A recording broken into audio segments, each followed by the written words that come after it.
Movie के start में हम निक को देखते हैं। निक एक शाय किस्म का लड़का होता है।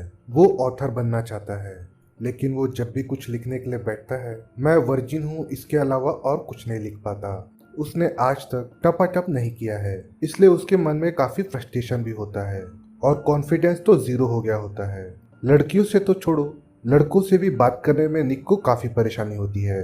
निक की मदर स्टेल होती है। वो अपनी मदर के साथ ही रहता है। यहाँ स्टेल का डिवोर्स हो चुका है और उसका बॉयफ्रेंड जेरी अब उसके साथ रहता है। ये दोनों निक के सामने ही चुम्मा चाटी करते रहते हैं। ये सब चीजें देखकर निक को काफी ऑकवर्ड फील होता है।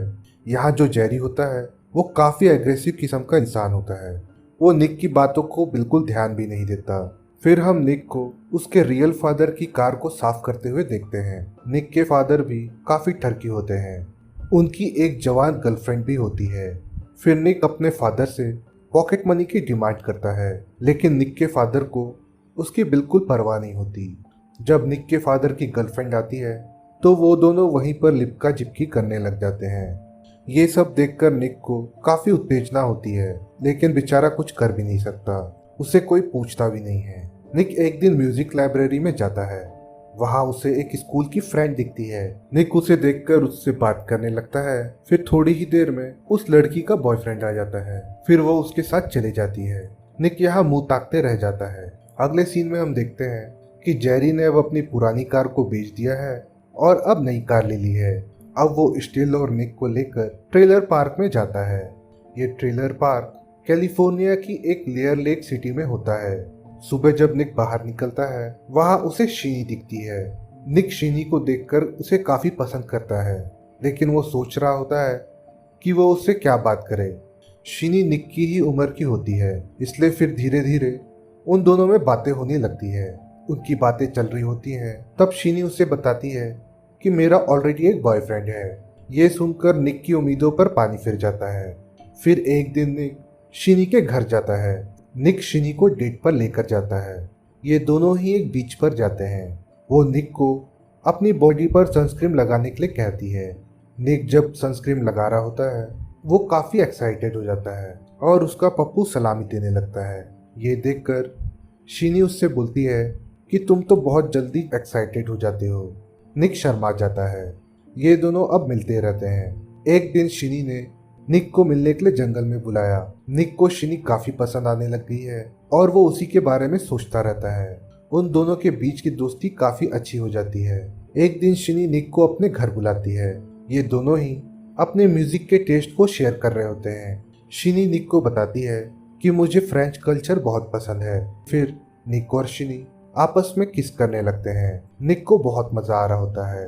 एक दिन शीनी को एक डॉग मिलता है। वो उसे बहुत पसंद आता है। वो उसका नाम एल्बर्ट रख देती है। अब उस डॉग को लेने के लिए निक के पास पैसे नहीं होते, इसलिए अब वो अपना सबवे पास देकर शीनी के लिए उस डॉग को खरीद लेता है।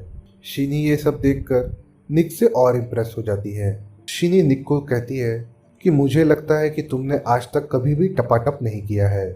शीनी निक को बताती है कि मैंने अभी तक सिर्फ एक बार अपने बॉयफ्रेंड टैन के साथ भकाभक किया है, लेकिन वो उतना मज़ेदार नहीं था।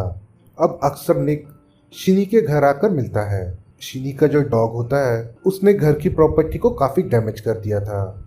यहाँ शीनी के पेरेंट्स को निक अच्छा नहीं लगता था, इसलिए उसके पेरेंट्स निक को वहाँ आने से मना कर देते हैं। अब जेरी और निक की मदर यहाँ से जाने वाले हैं। निक अब समझ चुका है कि उसका और शीनी का साथ अब यहीं तक था। वो शीनी से मिलकर कहता है अब हमें अलग होना पड़ेगा, इसलिए फिर शीनी भी निक को गुड बाय बोलती है।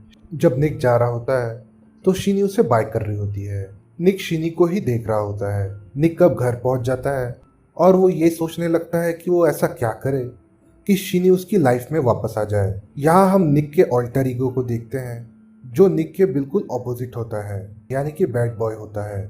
निक फिर शीनी को कॉल करता है और उससे बोलता है अगर शीनी निक के फादर जॉर्ज की जॉब अपने एरिया में लगवा दे, तब निक अपनी मदर से झगड़ा करके वहां पर जा सकता है।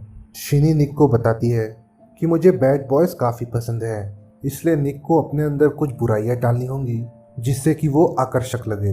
निक की ऑल्टर ईगो उसे अक्सर सलाह देती रहती है कि उसे बैड बॉय कैसे बनना है। यहाँ निक ने अपने ऑल्टर ईगो को फ्रैंकाइज नाम दिया होता है। कुछ दिन बीतते हैं और हम देखते हैं कि जेरी की अब हार्ट अटैक से डेथ हो चुकी है। घर में पुलिस वाला आता है और सिल को ये सब चीजें बताता है। ये सब खबर बताने के बाद स्टील और उस पुलिस वाले के बीच में अफेयर चालू हो जाता है, क्योंकि स्टील को अब नया बॉयफ्रेंड चाहिए होता है और अब ये पुलिस वाला ही उसका नया बॉयफ्रेंड बन जाता है। यह निक फ्रैंकाइज के सिखाने पर लांस, वो पुलिस वाला, उससे रूडली बात करता है, सिगरेट पीते हुए उसे डराता है। स्टेल को ये समझ नहीं आ रहा होता कि निक आखिर इतना कैसे चेंज हो गया। अगले दिन निक जेरी की कार को रोड पर ले जाता है। फिर वो फ्रैंकाइज की मदद से उस कार को जला देता है, लेकिन फ्रैंकाइज वहां से भाग जाता है। तब निक को ये समझ में आता है कि अब वो बड़ी मुसीबत में फंस गया है, इसलिए फिर वो वहां से भागकर अपने फादर जॉर्ज के पास चला जाता है। निक फिर शिनी को कॉल करके बताता है कि आज उसने कार में आग लगा दी, शहर का आधा हिस्सा उसने जला दिया। ये सुनकर शिनी काफी इम्प्रेस हो जाती है, क्योंकि उसे तो बैड बॉयज ही पसंद होते हैं। निक की ये सारी बातें शिनी की मदर सुन लेती है, इसलिए फिर शिनी के पेरेंट्स ने उसे फ्रेंच बोर्डिंग स्कूल भेज दिया होता है ताकि वो निक से मिल ना पाए। निक जब शिनी के घर जाता है तब शिनी के पेरेंट्स उसे वहां से भगा देते हैं, लेकिन निक को तो उससे मिलना ही होता है, इसलिए फिर वो उसके बोर्डिंग स्कूल में पहुंच जाता है। वो शिनी के डॉग एल्बर्ट को भी साथ लेकर आता है। शिनी एल्बर्ट को देखकर काफी खुश हो जाती है। वो निक को कहती है कि मैंने तुमको बहुत मिस किया। यहाँ पर निक का एक दोस्त बन जाता है विजय। विजय की गर्लफ्रेंड होती है लेसी। रात को ये चारों शिनी के रूम में ही ठहरते हैं। हमें ये पता चलता है कि लेसी और शिनी इस रूम को शेयर करते हैं। इतना अच्छा मौका पाकर निक शिनी के साथ टपाटप करने जाता है, लेकिन शिनी कहती है यहाँ और भी लोग हैं और मैं उनके सामने ये सब नहीं कर पाऊंगी। फिर निक बाथरूम में जाता है। यहाँ उसे बर्निस मिलती है। वो उसे बता देता है कि आज वो छुपकर शिनी के रूम में रात बिताएगा और मेरे साथ विजय भी है।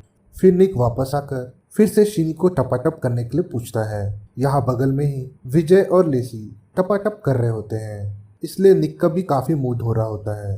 निक उससे पूछने में हिचकिचाता है, इसलिए फ्रैंकॉइस उसकी मदद करता है और उसे एनकरेज करता है। इसके बाद निक और शिनी टपाटप करने वाले होते हैं, लेकिन तभी वहाँ पर मैट्रन आ जाती है, क्योंकि बर्नी से मैट्रन को सब कुछ बता दिया होता है। इसलिए फिर विजय और निक वहाँ से नंगे ही भाग जाते हैं।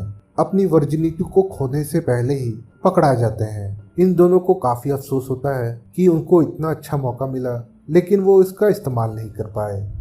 फिर निक अपने फादर के पड़ोसी मिस्टर फर्गूसन को कॉल लगाता है। वो उनको कहता है कि हमको पिक कर लीजिए, इसलिए फर्गूसन आकर इन दोनों को लिफ्ट देता है।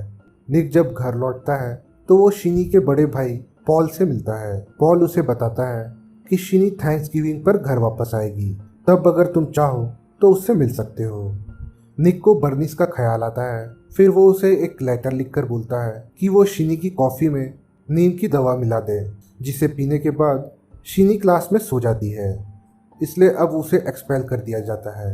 फिर हम देखते हैं कि निक अपने फादर के घर जाता है और यहाँ पॉल भी है और फर्गूसन भी है।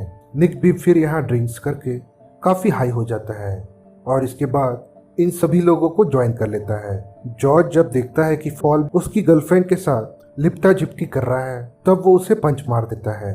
बाद में पॉल भी उसे पंच मारता है। अब जॉर्ज की गर्लफ्रेंड ने उसे छोड़ दिया है और वो अब पॉल के साथ रहना चाहती है। आज थैंक्सगिविंग डे है, इसलिए निक शिनी के घर जाता है। शिनी निक को देखकर काफ़ी खुश हो जाती है और फिर दोनों ही किस करने लगते हैं। ये दोनों टपाटप करने वाले होते हैं।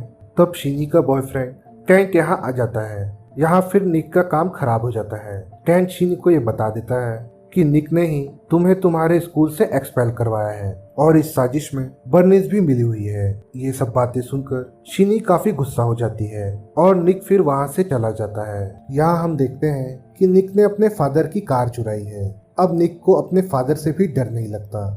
उसके फादर उसे रोकने के लिए जाते हैं, लेकिन निक रुकता नहीं और चला जाता है। फिर निक उस कार को लेकर एक लेक के पास जाता है और पुलिस वालों के सामने ही उस कार को वहां गिरा देता है। वो यहाँ ऐसा प्रिटेंड करना चाहता था कि उसका एक्सीडेंट हो गया और वो मर गया, लेकिन उसकी ये सब प्लानिंग फेल हो जाती है क्योंकि उसको पुलिस ने देख लिया होता है। फिर निक वहां से भाग जाता है। निक लड़कियों के कपड़े पहनकर शिनी के घर जाता है। शिनी के पेरेंट्स को बेवकूफ बनाकर घर में घुस जाता है। अब वो शिनी के बेडरूम में होता है, लेकिन यहाँ शिनी उससे बात नहीं करना चाहती। निक उसे बताता है कि मैंने जो कुछ भी किया तुमको पाने के लिए ही किया। मैं तुमसे बहुत प्यार करता हूँ। तुमको जैसे लड़के पसंद है अब मैं वैसा ही बन गया हूँ। तुम्हारे लिए मैंने कार जलाई, मुझे तुम्हें ड्रग्स भी दिलवाना पड़ा। अब मैं काफ़ी बैड बॉय बन चुका हूँ। शिनी को ये रियलाइज़ होता है कि निक ने बैड बॉय बनने के लिए क्या क्या किया है, इसलिए वो अब उसे माफ़ कर देती है। इसके बाद दोनों काफ़ी करीब आ जाते हैं और फिर दोनों टपाटप करने लग जाते हैं। अब निक वर्जिन नहीं रहा और अब वो काफ़ी खुश होता है। वो दोनों ही प्यार भरी बातें कर रहे होते हैं, तभी वहाँ पर टेंट आ जाता है। निक उसके साथ लड़ाई करने लग जाता है। टेंट बहुत मारता है, लेकिन निक भी यहाँ अपनी हिम्मत के साथ उसके साथ डटा रहता है। इन दोनों में इतनी लड़ाई हो जाती है कि शिनी के पेरेंट्स ने पुलिस को बुला लिया होता है। निक को अब गिरफ्तार कर लिया गया है। फिर शिनी और निक दोनों किस करते हैं। शिनी बताती है कि निक 18 साल से कम उम्र का है, इसलिए वो 3 महीने में ही छूट जाएगा। वो तब तक उसका इंतजार करेगी। फिर हम देखते हैं निक को फ्रैंकॉइस मदद कर रहा होता है। निक शिनी की याद में एक डायरी मेंटेन करता है। अब 3 महीने गुजर चुके हैं और शिनी निक को लेने आती है। ये दोनों ही अब वहाँ से दूर जा रहे होते हैं। अब ये लोग पेरिस की ट्रिप पर निकलते हैं। इसी के बाद ये मूवी यहीं पर ख़त्म हो जाती है। आपको ये मूवी अच्छी लगी हो तो प्लीज़ मुझे सब्सक्राइब कर लीजिए और मेरी अगली मूवी ज़रूर देखिएगा। तब तक के लिए thank you and take care.